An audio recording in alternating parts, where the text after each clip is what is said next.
Hello, ladies and gentlemen, and welcome back to another episode of Matthew Thompson, famous YouTuber. Today we're going to be reviewing the book, If You Give a Mouse a Cookie. Now, for centuries, mice have invaded the homes of everyday, normal people like you and me. The result of this has been turmoil within the household, and thus we, as mankind, have begun to wage war against these creatures. Now, what this book, I believe, is asking us is it possible for us to befriend such creatures?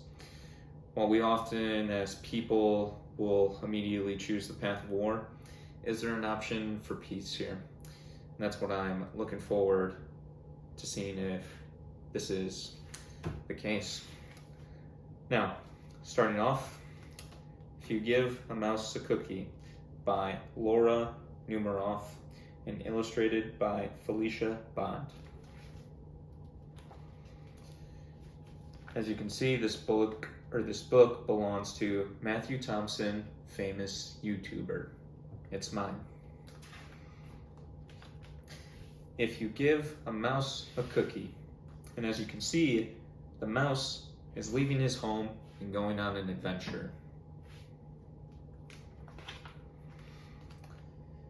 And this, I'm assuming, is the young boy who will be giving the mouse a cookie.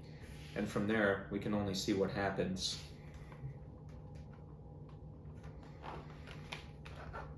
If you give a mouse a cookie, as you can see, the boy and the mouse have their interaction. And this boy is choosing to show hospitality to said mouse. So if we give a peace offering, how is the mouse going to respond? He's going to ask for a glass of milk. Now, this is actually quite a reasonable response. If you show hospitality to someone via food, it makes sense that they may ask you also for a beverage. If I go over for dinner to someone's home and they're serving me dinner, they will often ask me, would you like a beverage to go with it? So I do not think it's out of place for this mouse to ask for a glass of milk. When you give him the milk, he'll probably ask you for a straw. Now, that's a bit of a quirky ask, but we all have quirks, and maybe we can look past that. When he's finished, he'll ask for a napkin. This is actually quite polite and shows manners on behalf of the mouse. After you've eaten dinner, it's polite to clean up yourself and maybe the spot around you to make sure that everything is in at least somewhat of a reasonably clean order. So, a couple green flags from this mouse here actually. Asking for a beverage to go on with his food, cleaning up after himself. Perhaps there can be peace between us and these creatures. Then he'll want to look in a mirror to make sure he doesn't have a milk mustache. When he looks in the mirror, he might notice his hair needs a trim, so he'll ask for a pair of nail scissors. Now, this is actually somewhat strange. Before you go over and are the guest of anyone in their home, you should take care of your personal grooming beforehand. Not only is it polite to be presentable to someone while you're there, you don't want to be in a situation where you're asking them for basic household items in order to take care of yourself at their residence. It's just weird and awkward. So this is probably the first red flag that we have against the mouse, but we've had more green flags than red flags at this point. So we all make mistakes, as they say. So I'm maybe willing to look past this for now, and we'll continue to see how the story progresses.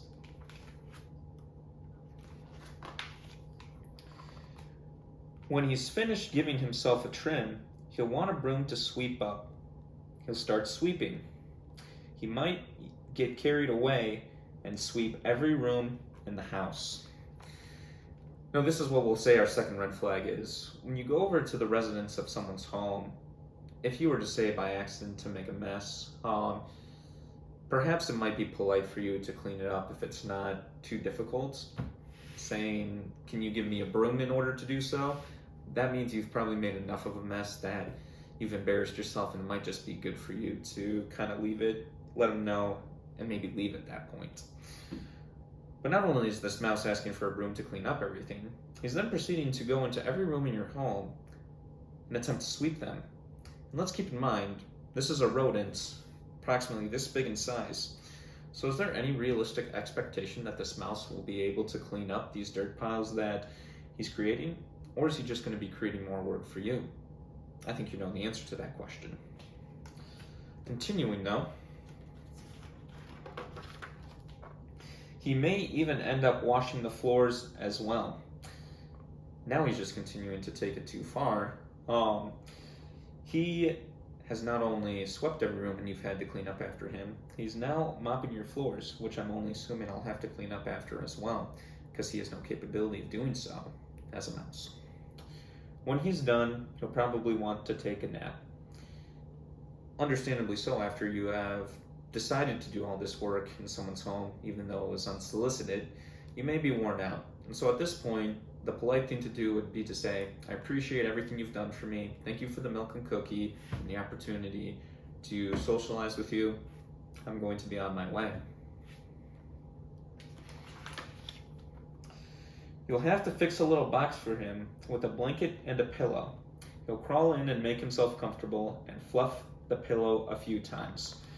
Now this shows that the mouse apparently was not willing to leave and expected you to not only provide food and beverage for him, but also a place for him to stay. This was not a part of the original agreement, mind you. There has been a slow and steady build up to this point. Now say if you were to offer me a cookie and then I were to say, thank you for the cookie, may I spend the night at your place? You would reasonably say, no, absolutely not. But this mouse has been very clever with how he's kind of built in a relationship with this person. He went for the cookie, then the milk, then the straw, napkin, then he's like, oh, let me just use your bathroom. Oh, I made a mess, let me clean up your home. Clearly this mouse is taking steps to try to make himself feel at home here. And not only that, after quote-unquote cleaning the home, he then proceeds to fluff his pillow and get dust everywhere, therefore nullifying any sort of work he might have put in. Continuing on though, he'll probably ask you to read him a story. Now, if you want to crash on my couch, that's one thing. But if you ask for me to read you a bedtime story as you're crashing on my couch, that's a little strange and has gone too far. Continuing on though, so you'll read to him from one of your books, so he'll ask to see the pictures. When he looks at the pictures, he'll get so excited he'll want to draw one of his own. He'll ask for a paper and crayons. Now I thought this guy was supposed to be tired. Next thing I know, 5 minutes later, he's looking to draw a picture. A part of me thinks that this guy just wants attention.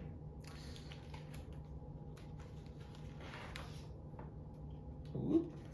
Turning pages is hard. He'll draw a picture. Cool.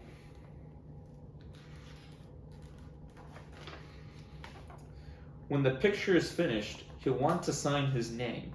Now, as you can see, the mouse has drawn him and his family back at their home, which is the rightful place he belongs, I'll remind you. But he wants to sign his name for his work of art. This is actually surprisingly good for a rodent, approximately 2 to 3 inches in length. So I would say it might be reasonable for him to want to sign this. Fair enough. Still doesn't change all the other things we've experienced though. With a pen. And as you can see, our young boy here is cleaning up the mess that the mouse has made earlier. So as I said, it's not the mouse who's going to be cleaning up everything. It's the boy. And so in a practical sense for us, it's not going to be the mouse that we give a cookie to that cleans up the mess. It'll be us. Continuing on though, he'll want to hang the picture on your refrigerator, which means he'll need Scotch tape. He'll hang up his drawing and stand back to look at it. Looking at the refrigerator, that will remind him that, and before we get to that, notice what's happened here. What started off as a cookie has now evolved into him wanting to hang a picture of his family on your refrigerator that he drew. You did not ask for said photo, and said photo symbolizes that he is now a part of your home.